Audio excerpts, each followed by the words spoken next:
My family has a version of me that is about 15 years out of date. They defend it like a territory.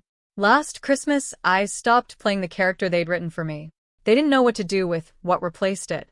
Posted to r/true off my chest. Every family has a story about each of its members. Not a story that gets told out loud, necessarily.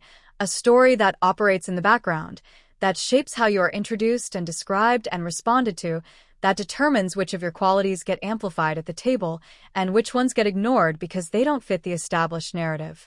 The story is usually written early, in childhood or adolescence, when you were still partly formed, and the family had enough influence over the formation that what they saw felt like what you were. The story does not automatically update.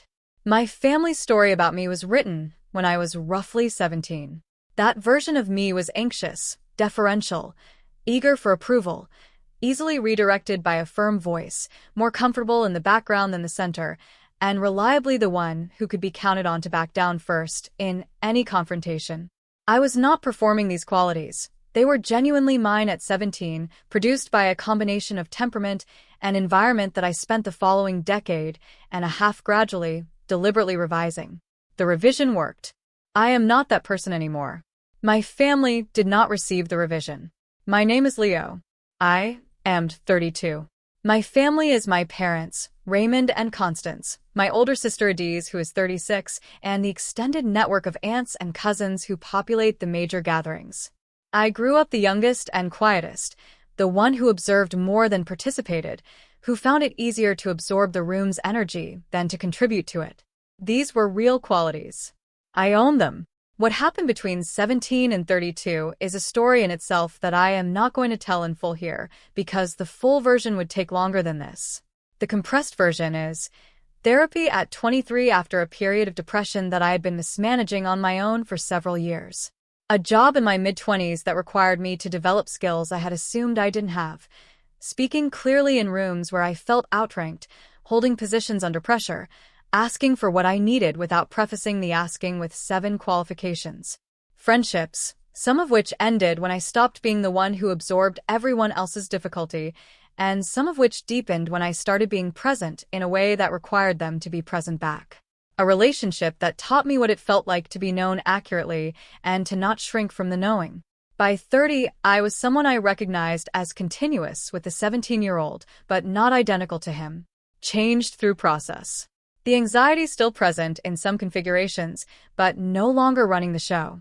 The deference replaced by a considered respect that I chose rather than defaulted to.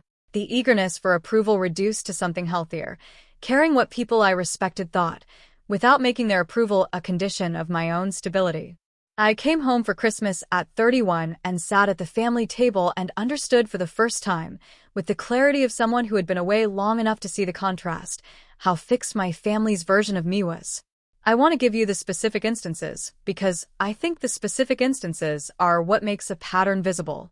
My father, discussing a family decision about my aunt's property, asked for everyone's opinion around the table and then, when he reached me, said, "Leo, you're fine with whatever we decide, right?" Not asking. Telling.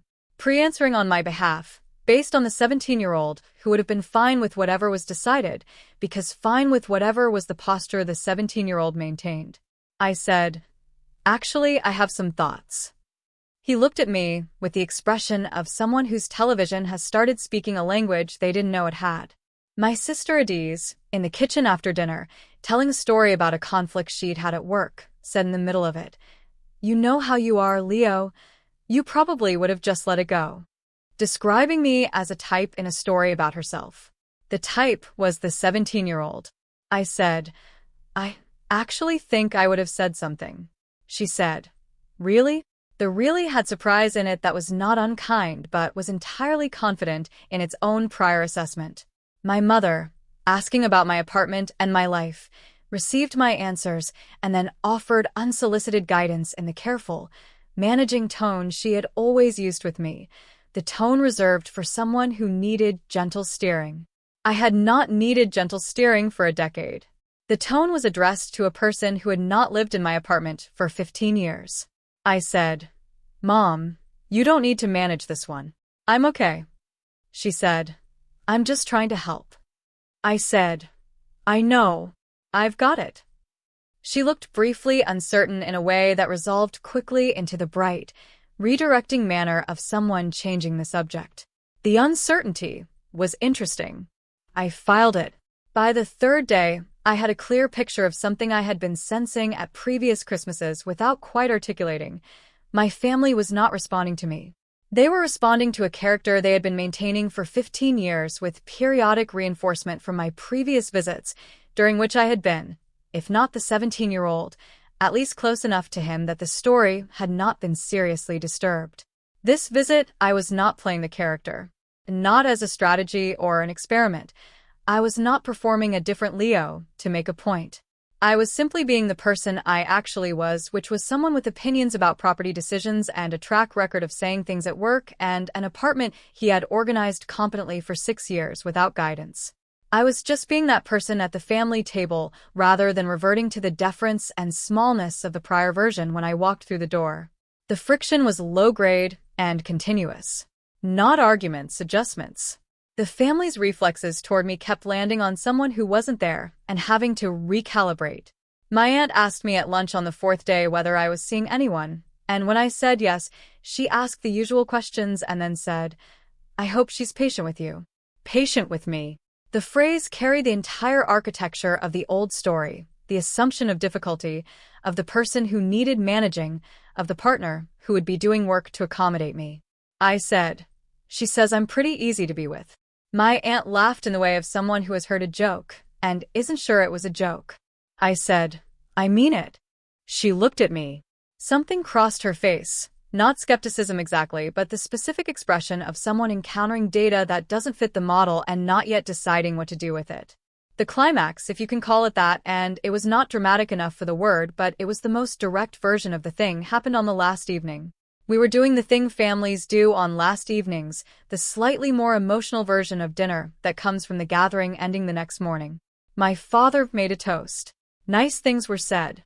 And then Adiz, in the warm, affectionate way she has when she is being genuinely loving, said, Leo, I hope you know we always worry about you. You've always been the sensitive one. The sensitive one. 15 years later. Still the story. I said, I appreciate that you care. I want to say something, though. The table looked at me. I said, I'm not that person anymore. Or not only that person.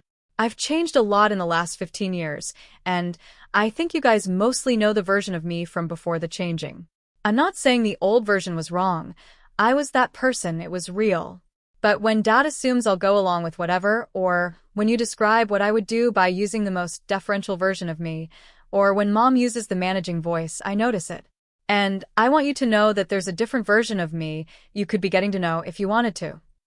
The table was quiet in the specific way of people who have been handed something that requires processing and are doing the processing visibly.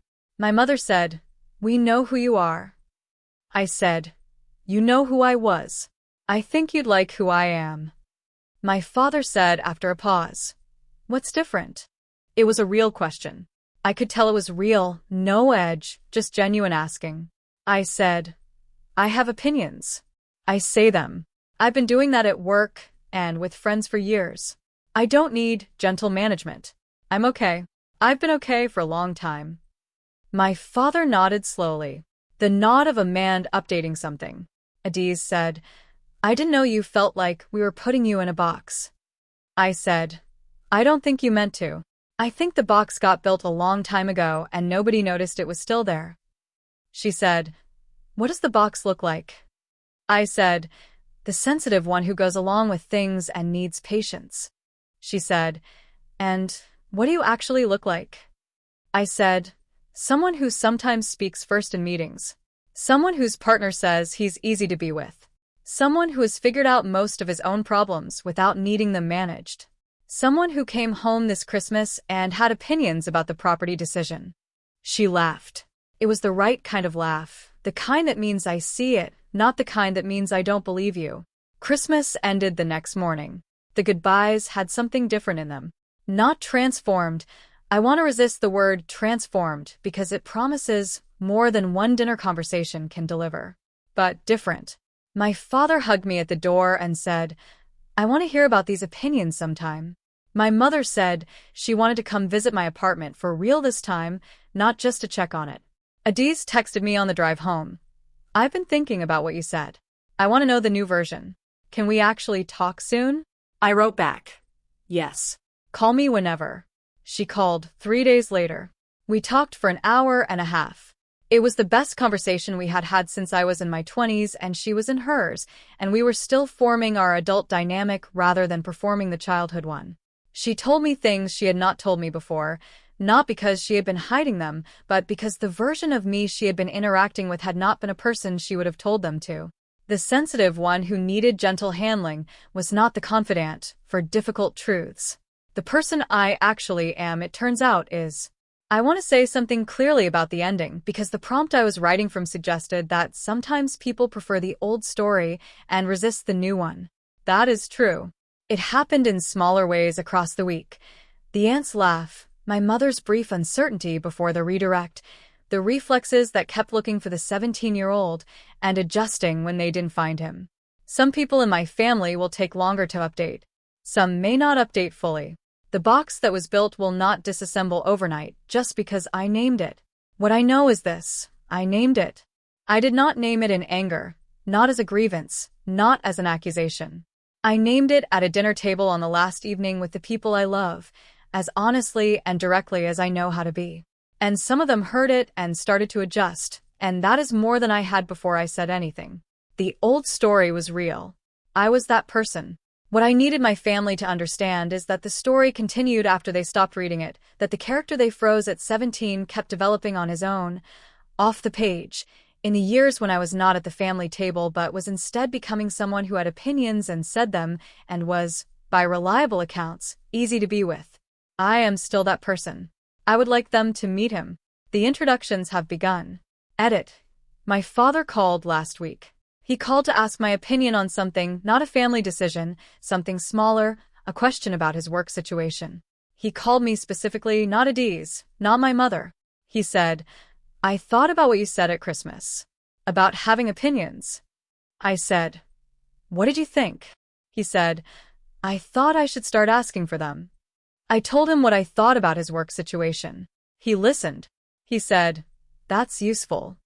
We talked for another 20 minutes about nothing in particular. I have been thinking about that call every day since. Edit 2. I brought my partner home to meet my family in February. Her name is Priya. My mother used the managing voice once, at the start of the first evening, and then did not use it again. My father asked Priya what I was like, and she said, steady. He's really steady. My father looked at me. He said, yeah. Just that. Yeah. Like it confirmed something he had started to allow himself to believe. I didn't say anything. I didn't need to. Steady is the word. It has been the word for years. They are just beginning to find it.